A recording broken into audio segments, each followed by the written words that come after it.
Hi, I'm Paula Doyle, and today we're in the studio talking more about ravioli quilts. Now remember, ravioli quilts are the ones that you make from your old blue jeans. And in the original ravioli quilt, which I have one here, this is the one my dog sits on in the studio. Um, on this one, we started with old blue jeans, and I cut them up into usable pieces of fabric like this.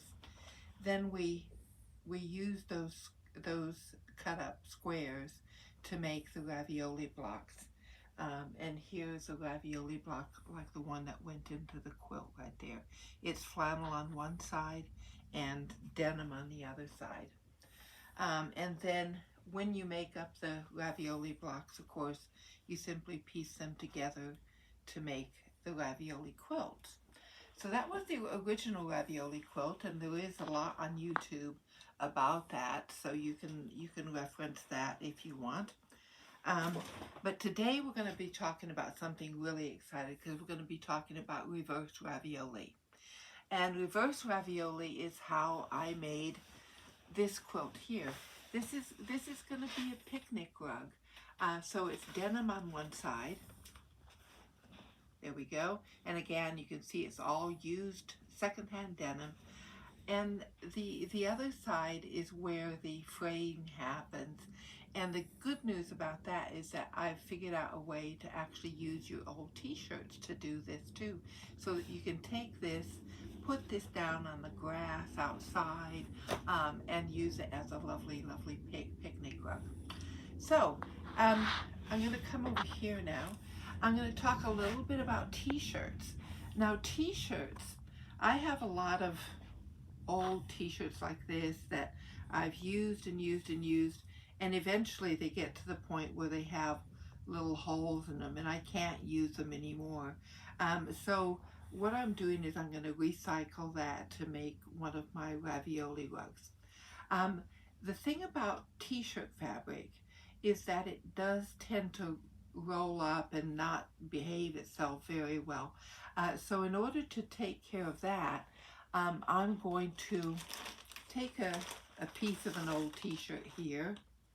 There we go. I'll fold it in quarters, and I'll put it inside this see-through plastic bag like that. Now what I'm going to do is I'm going to use this product. It's called Terrio Magic, and I'm going to stiffen the t-shirt fabric so that it is more usable. So if you simply, you need to shake that, and then you simply spray the t-shirt. You can actually fold it over, and you want to get it nice and saturated with the Terrio Magic. So you want to refold it, and then after you've sprayed that thoroughly, you're going to zip that bag, and you're going to leave it in there for about 10 minutes, just to make sure that it's all soaked through. And after that, you're going to hang it up just to dry slightly. I have a piece that I've done here. You're going to want to have it hanging up for about 10 minutes so that it's usable. And now I'm going to press it and make it stiff. It will take a little while, so I'm going to just take my time positioning that. I have a piece of another t-shirt underneath, and that's going to stiffen up as well as I go. So and I'll use that t-shirt with the t-shirt bit with the hole in it as a top press cloth to start with. And then I'm going to just press and get it nice and stiff. Now I'm not gonna spend a lot of time showing you how to do this. It's just to give you the idea. But because you're gonna have to press this until it's dry. And once it's dry, it'll be really nice and stiff. There we go. So I'm gonna just redo that until it's nice and stiff. Okay, I have a piece of fabric that over here that I've done this to, and you can see that that's another piece of t-shirt fabric. If you come over here, so this piece has been stiffened to where I can now cut it the way I want to cut it. And if I wanted to cut it into say 6-inch squares, I would just, let's see where's gonna be a good time. I'm gonna just start at the other end here, and I'm going to, and see it's just really easy to manipulate once you've got it stiffened. So I'm going to cut my 6-inch square. So this is to go into the ravioli. Now I'm going to just keep a little bit of that, because something like that's left over after I cut my 6-inch square, I can use that as appliques, just as I've done the appliques on the rug that I've shown you there. So just like that, I've got myself a nice 6-inch square that's ready to use. So there's another square. And what you also need is you need a piece of denim.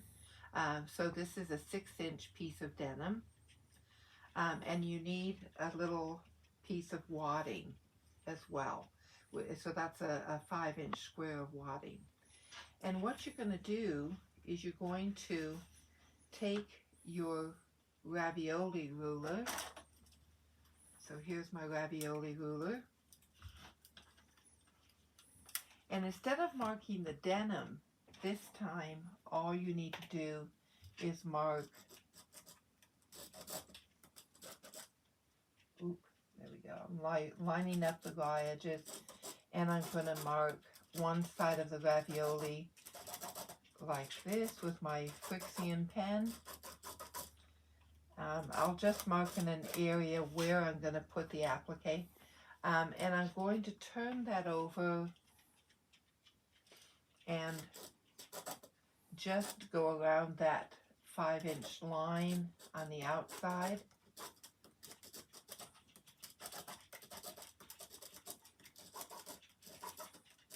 So that I have a 5-inch square marked. Now I'm going to just apply the glue stick in the corners. There we go. Take the piece of wadding that I've cut and center that, and then just the piece of denim on the back. Right. Now the other thing that you're going to want to do is you might want to get, as I was saying, an applique. So I've used a piece of the leftover piece of fabric, and I backed it with some fusible webbing and just put a shape of a leaf. And you know, you can get any sort of shaped leaf that you want and make yourself a template. And then once you've got it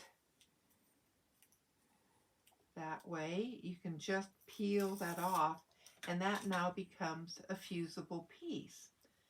So I have a piece here that I've done. So that's a ravioli block with a center fused on in place. That square has disappeared as I ironed it on. And then what you're going to do is you're going to stitch all the way around to make the quilt sandwich. So you can see that that is now, the piece of wadding is enclosed. There's another one right there. And what you're going to do now is you're simply going to use your free motion stitch to outline the leaf in this case, and then do any detail that you want in the center. And the last thing you're going to do is you're going to take your pinking blade and simply go around the edge. So I'm going to just do that, this one here. So I'm going to take my ravioli ruler again, lining up the white line with my stitching line. And then with the pinking cutter, I'm just going to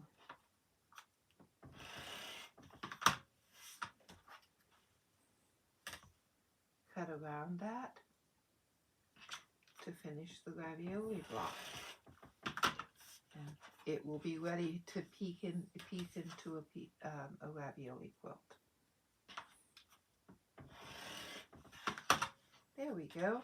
Now the nice thing is, because I went around the applique, it quilted the denim on the back side, so that sort of looks really nice on the other side too.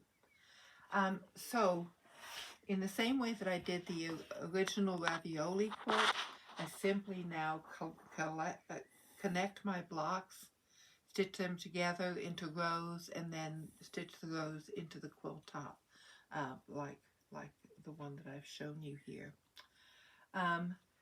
You can also use all sorts of other fabrics. For example, I'm in the process of making a quilt where I'm going to be using some batik fabrics. So again, this is a bit more of a futuristic type of thing. I'm taking, in this case it's Bondaweb, and just fusing that to the back side of a piece of batik fabric. Then I'm going to take a template that I've made. So instead of having the square at the ravioli, I'm going to have this oblong shape. So I'm going to just make myself a little template of that. Just draw that on the back side of the Bondaweb. Then I'm going to cut that out so that I have one here.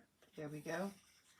So here's one, and the Bondaweb's on there, in place. And I've done myself a little bit of template as to where it's going to fit into that ravioli block. And I'm going to now just iron that in place. Now the Frixion pen will disappear once I get the heating on it here. You'll see. There we go. So that's now fixed in place. I will have to remark the ravioli again to make sure that that's usable. But what I'm aiming to do is to then satin stitch all around that oblong piece, and then do the same thing, get a piece of wadding and a piece of denim, and make it into a ravioli block that I then connect up. Now, in this case, I call it the reverse ravioli because the fraying is going to happen on the non-denim side of the quilt. But that makes the quilt more usable for using on the lawn or putting on a bench somewhere. So I hope that you've enjoyed doing this or going through this with me. Now you can not only use your old jeans, you can use your old t-shirts too. Thank you.